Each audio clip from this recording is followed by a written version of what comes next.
Le protocole Rune est arrivé. Il nous donne une nouvelle manière de créer des tokens fongibles sur le réseau Bitcoin. Dès les premiers jours, tout le monde s'est jeté dessus pour créer des nouveaux shitcoins et les frais de transaction ont explosé. Mais cet événement n'est pas simplement une pure folie spéculative. Il touche à des enjeux qui sont beaucoup plus importants qu'il n'y paraît et il soulève des questions qui sont essentielles pour l'avenir de Bitcoin. Et ça mérite clairement qu'on se pose 2 minutes pour analyser tout ça. Cette vidéo fait suite à une autre vidéo que j'ai sortie quelques jours plus tôt qui explique en détail le fonctionnement du protocole Rune et ses principales différences avec son concurrent, le BRC20. Tu pourras aller la voir juste après, c'est intéressant, mais c'est pas nécessaire pour comprendre ce que je vais dire dans cette vidéo. Le lancement du protocole Rune était programmé à un moment extrêmement précis. Le bloc numéro 840 000 qui est le bloc exact du halving. Le protocole Rune n'a aucun rapport avec le halving, c'était simplement pour le côté théâtral du lancement du protocole. Le premier jour où le protocole Rune est sorti, les frais de transaction ont explosé. Et le pire étant le tout premier bloc. Il faut savoir que les runes ont la particularité d'être numérotées, et ça c'est extrêmement intéressant dans le cadre de la création de memecoin, de shitcoin. Dans le monde des memecoins, le but c'est de créer un token qui va se différencier de la masse. Créer un memecoin, c'est extrêmement simple, ça se fait quasiment instantanément, c'est pas comme un vrai projet crypto qui demande un minimum de travail. Et donc c'est tellement simple qu'on va voir des milliers de memecoins qui vont se créer tous les jours. Mais la liquidité et l'attention du marché, elles, sont extrêmement limitées.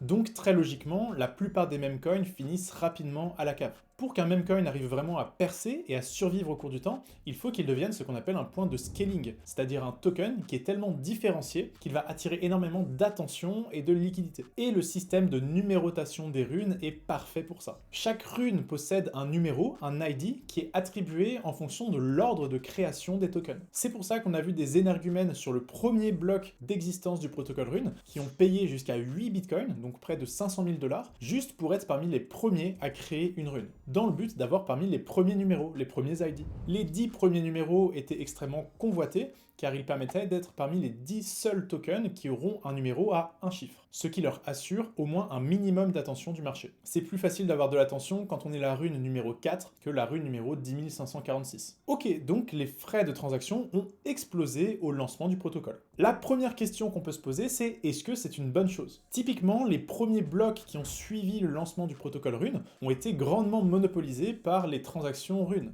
Il y a beaucoup de gens qui se plaignent que dans ces moments-là, le protocole Bitcoin, la blockchain Bitcoin, devient quasiment inutilisable car beaucoup trop cher pour les cas d'usage classiques. Et ils se plaignent d'autant plus que c'est à cause de la spéculation sur des shitcoins. Mais d'autres personnes, et j'en fais partie, pensent que c'est toujours une très bonne nouvelle quand les frais de transaction sur Bitcoin augmentent. C'est notamment le sujet que j'avais traité dans la toute première vidéo de ma chaîne YouTube, car je pense que c'est l'un des sujets les plus importants que tout le monde devrait maîtriser. À mesure que les halvings s'enchaînent, les récompenses des mineurs et donc la sécurité du réseau va reposer de plus en plus sur les frais de transaction. Et si les frais de transaction n'augmentent pas suffisamment, à long terme, Bitcoin ne pourrait plus être suffisamment sécurisé relativement à son importance dans le monde. Le coût d'une attaque 51% sur le réseau Bitcoin pourrait devenir beaucoup trop faible relativement à tous les enjeux géopolitiques et financiers autour du Bitcoin. Et donc à ce moment-là, le mode de sécurisation classique décentralisé du Bitcoin ne serait plus suffisant et on devrait penser à des alternatives. En tout cas, c'est un avenir qui est assez incertain.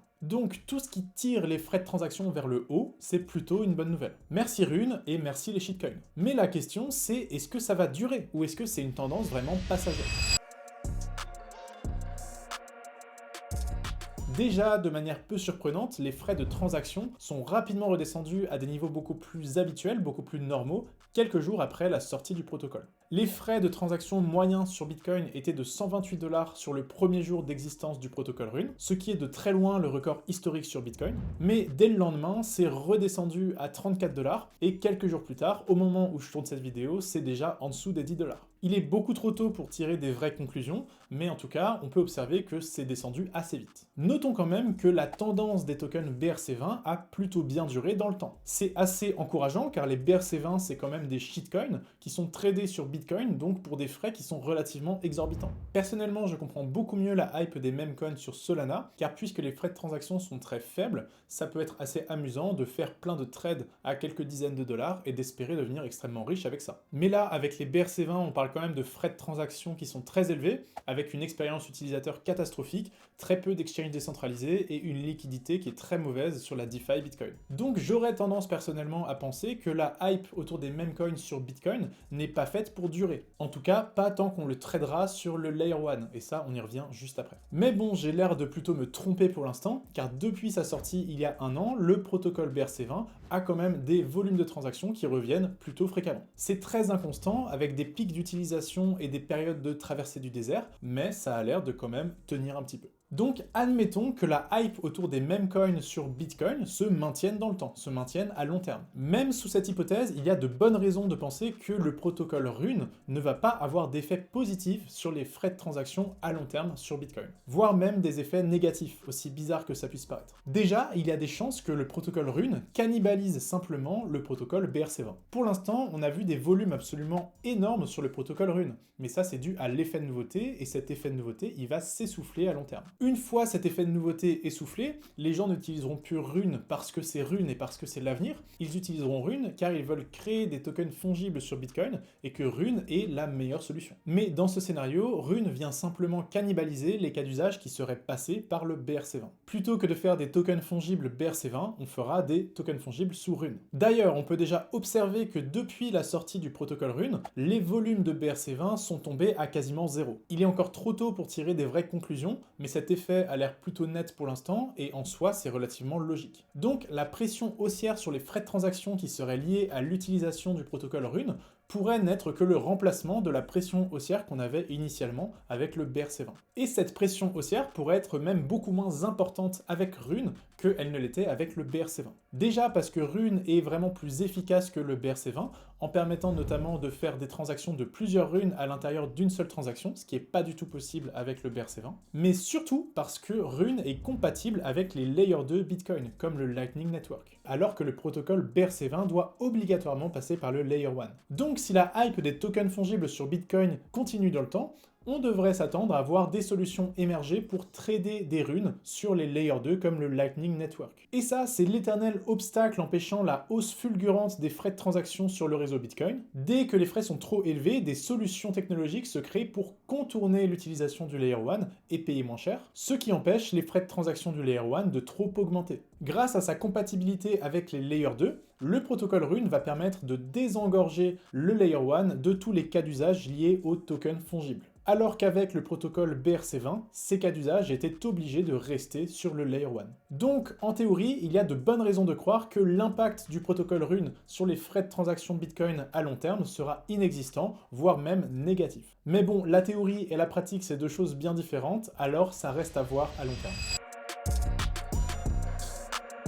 Il y a quand même un truc assez marrant avec cette histoire de runes et de frais de transaction. Une curiosité économique qui, par accident, je pense, vient créer un phénomène extrêmement intéressant. Penchons-nous sur un token en particulier, la rune Uncommon Goods, qui porte le numéro 0. C'est en quelque sorte la rune ultime, elle a été créée par le créateur du protocole lui-même, Casey Rodarmor. Si la hype autour du protocole Rune se maintient un tant soit peu sur le long terme, on peut être à peu près certain que cette rune-là aura une valorisation démentielle. Mais ce ne sera ni aujourd'hui, ni demain, ni même après-demain. En fait, ça ne pourra même pas être avant 4 ans, avant le prochain halving. Je t'explique. La rune Uncommon Goods suit une mécanique d'open mint, c'est-à-dire que n'importe qui peut venir minter une nouvelle unité de ce token juste en demandant. Il suffit de soumettre au réseau Bitcoin une transaction rune qui demande à minter un token, et automatiquement, un token est créé et nous appartient. La limite étant qu'on ne peut en minter que 1 par transaction. Donc le prix de création d'un token équivaut au prix d'une transaction rune. Ça veut dire que le prix de cette rune ne peut pas exploser sur les marchés,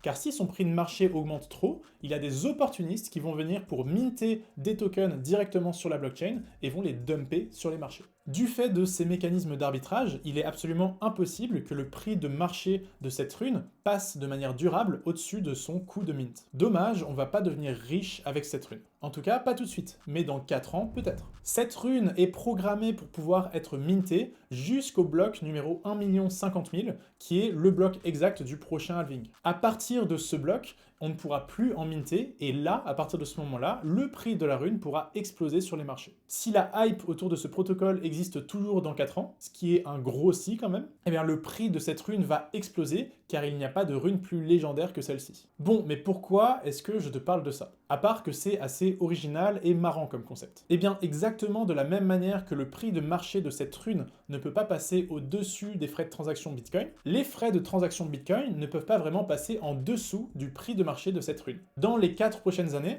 à chaque fois que les frais de transaction de Bitcoin chuteront et passeront en dessous du prix de marché d'une rune, eh bien on verra là aussi des mécanismes d'arbitrage, on aura plein d'utilisateurs qui viendront minter des runes pour pouvoir les vendre sur le marché. Ça va avoir pour effet évidemment de pousser un peu à la baisse le prix de cette rune, mais ce qui est intéressant, c'est que ça va aussi avoir pour effet de soutenir les frais de transaction Bitcoin. Une fois que les frais de transaction seront suffisamment bas, tout le monde voudra minter cette rune, et ça empêchera les frais de transaction de tomber davantage. Et ça, c'est vraiment super intéressant. Et ça me donne envie de faire une petite expérience de pensée. Imaginons que les États-Unis veuillent subventionner la sécurité du réseau Bitcoin. Pourquoi est-ce qu'ils feraient ça? Peut-être parce que Bitcoin serait devenu un actif systémique qui serait majeur dans la finance occidentale et américaine, ce vers quoi on pourrait largement se diriger avec toutes ces histoires d'ETF. Bon, et bien si ça se passe comme ça, il pourrait arriver un moment où la sécurité du réseau Bitcoin serait considérée comme trop basse, où le coût d'une attaque à 51% de Bitcoin serait considéré trop faible relativement aux enjeux géopolitiques et financiers associés. Les États-Unis, et même pourquoi pas des organismes internationaux, pourraient donc avoir envie de subventionner la sécurité du réseau. Eh bien, ils pourraient le faire extrêmement facilement grâce à une rune, en créant un token avec une mécanique d'open mint, exactement comme le Uncommon Goods, et autoriser n'importe qui à minter, par exemple 100 unités de cette rune, en soumettant une transaction sur le réseau Bitcoin. À côté de ça, la Réserve fédérale des États-Unis, la Fed, s'engagerait à échanger ces tokens un pour un contre du dollar. Eh bien, grâce à des mécanismes d'arbitrage dont on parlait tout à l'heure, instantanément, les frais de transaction de Bitcoin se retrouveraient low-capés par ce coût de 100$. Car dès que les frais de transaction Bitcoin passeraient en dessous de 100$, tout le monde se battrait pour essayer de faire passer des transactions qui mintent 100 tokens, qui mintent 100$, et ça empêcherait les frais de transaction de tomber trop en dessous des 100$. En un clic et une annonce de la Fed, les États-Unis pourraient instantanément subventionner la sécurité du réseau Bitcoin en instaurant un seuil aux frais de transaction. Et ce, uniquement grâce à des mécanismes d'arbitrage économique. Sans avoir besoin de déployer aucune infrastructure de minage eux-mêmes, sans mettre en danger la décentralisation du réseau Bitcoin, et au final, ça pourrait même ne pas leur coûter si cher que ça, car ce mécanisme ne s'active que quand les frais de transaction tombent en dessous de 100$. Quand les frais de transaction seront au-dessus de 100$ de manière organique, de manière naturelle, il n'y aura personne pour venir imprimer ces tokens. Donc ce mécanisme d'arbitrage ne vient s'activer que dans les moments où on en a besoin, quand les frais de transaction tombent vraiment trop bas. Bon, après ça impliquerait que les États-Unis perdent partiellement le contrôle de leur impression monétaire. Donc est-ce que ce genre de scénario est probable? Non, clairement pas. Je pense qu'on peut courir longtemps avant que les États-Unis viennent subventionner la sécurité d'un bien commun comme Bitcoin. Mais peut-être que si le Bitcoin s'impose au centre de l'économie et de la finance mondiale, on pourrait imaginer que ce soit non pas les États-Unis, mais un organisme international, peut-être un groupement d'États, qui viendrait proposer ce genre de mécanique. En tout cas, je trouve que c'est une expérience de pensée qui vaut vraiment le détour. Si cette vidéo t'a plu, ce serait génial que tu t'abonnes à ma chaîne, et moi je te dis à très vite.